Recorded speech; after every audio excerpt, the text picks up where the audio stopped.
আমরা আজকে আমাদের যে প্রাণের দাবি, আমাদের ছাত্র সমাজ যে বৈষম্যহীন সমাজ গড়ার দাবিতে, চাকরির দাবিতে তারা যে আন্দোলন করছিল, সেই আন্দোলনে যে হত্যা করা হয়েছে, সেই হত্যার প্রতিবাদে আমরা প্রতিবাদ জানিয়েছি, আমরা কান্না করতেছি।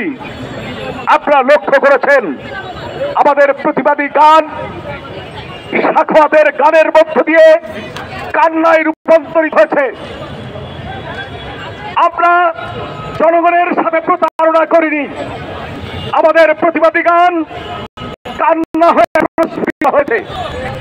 কিন্তু আপনারা যারা বিপরীতে দাঁড়িয়েছেন, আপনারা প্রতি মুহূর্তে জনগণের সাথে প্রতারণা করছেন, জনগণকে ধোঁকা দিচ্ছেন, জনগণকে মনে করছেন তারা বোকার স্বর্গে বাস করছে।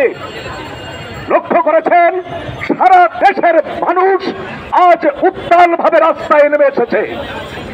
আপনারা নানাভাবে তাদেরকে দমানোর চেষ্টা করছেন। আপনারা ইতিমধ্যেই জেনেছেন নারায়ণগঞ্জে সংস্কৃতি কর্মীরা প্রতিবাদী মিছিলে রাস্তায় নেমেছিল। সেখানকার নারায়ণগঞ্জের যে জোট, সেই জোটের সহ সভাপতি ভবানী শঙ্কর আমাদের একটি